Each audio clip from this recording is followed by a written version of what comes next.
Charlotte and Emily hurried home to find that their father had received a letter from Monsieur Heger offering his daughters teaching posts.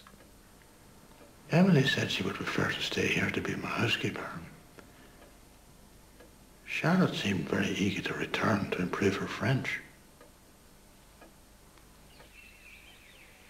My dear monsieur, in my tortured dreams I see you always. Day and night I find neither rest nor peace. Charlotte's feelings for the married Monsieur Heger had grown into a consuming passion, which she declared in a series of emotional letters. Forgive me, monsieur. How can I endure my life if I make no effort to alleviate my sufferings? This was the love Mina Lowry had felt for Zamora, and Jane Eyre would feel for Rochester. But this was real life, not romantic fantasy.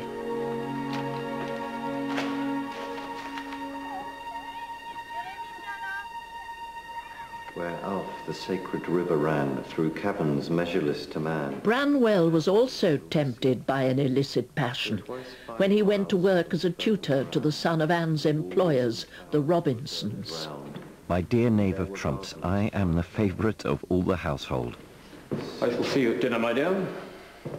But my mistress is becoming damnably too fond of me.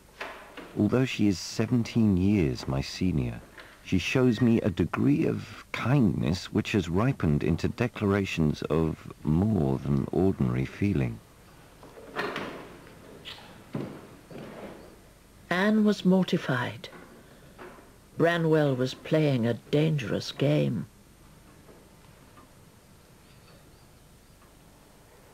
Emily and I were quite content together. Have undisputed sovereignty. The world within I really prize. So hopeless is the world without. The world within I doubly prize. So hopeless is the world without. The world within I doubly prize.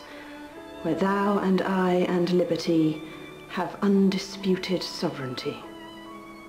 Where thou and I and liberty have undisputed sovereignty.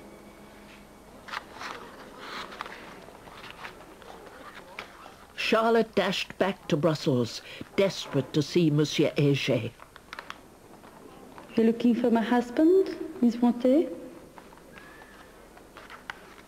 I'm sure that he will agree with me that your prose style has improved immeasurably.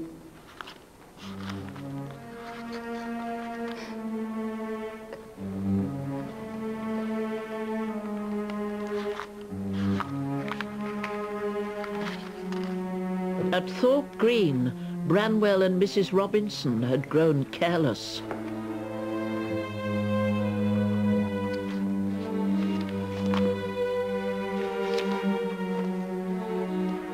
On Ouse's grassy banks last Whitsuntide, I sat with fears and pleasures in my soul, commingled as if roamed without control. to Lydia Robinson. Charlotte's humiliation and Branwell's disgrace began a cycle of scandal and tragedy that would engulf the entire Bronte family.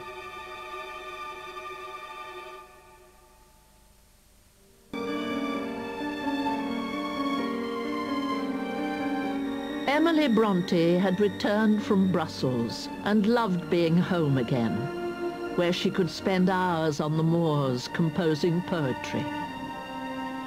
But the rest of the family was in turmoil.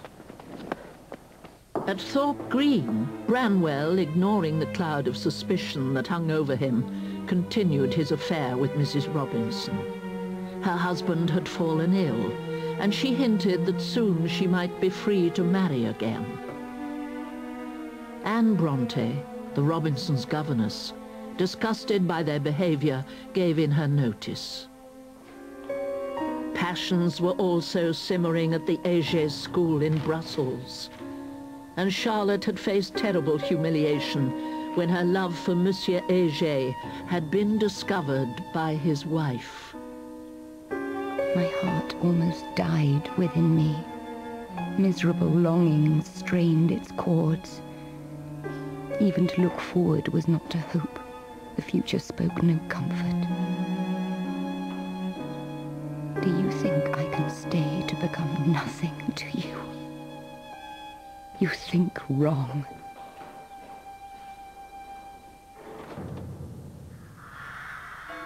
The younger son gathered all together, and when he had spent all, there rose a mighty famine in that land, and he began to be in want. Patrick Bronte was going blind. In his old age, he looked back on these troubled times with deep sadness.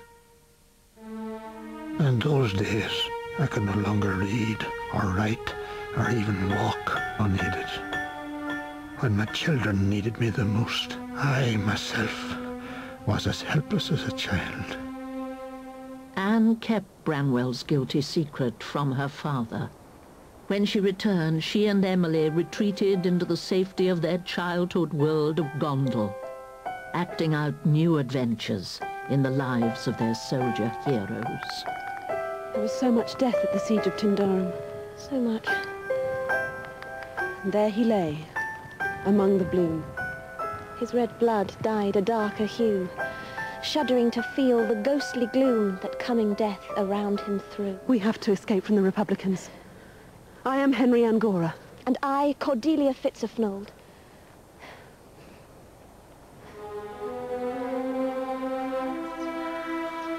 Charlotte came home heartbroken and threw herself into her plan to set up a school in the parsonage. She longed for a letter from Monsieur Heger, and a visit from Branwell only increased her heartache.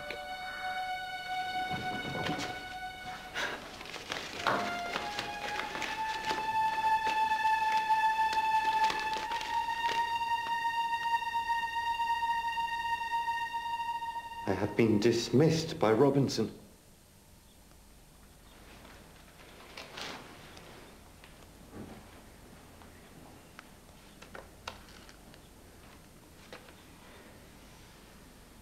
He threatens to expose you if you ever try to contact his family again. Branwell, what shame have you brought on us now?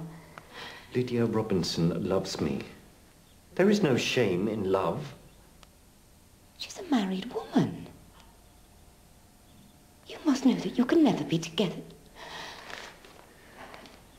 You must be strong. Forget her.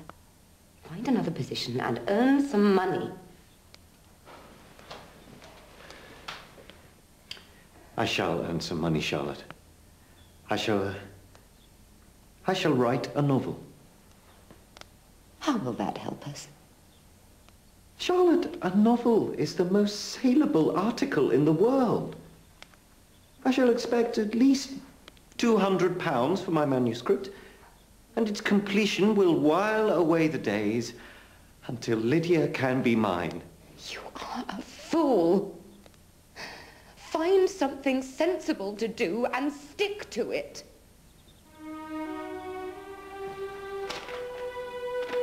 What do you know of true love, Charlotte?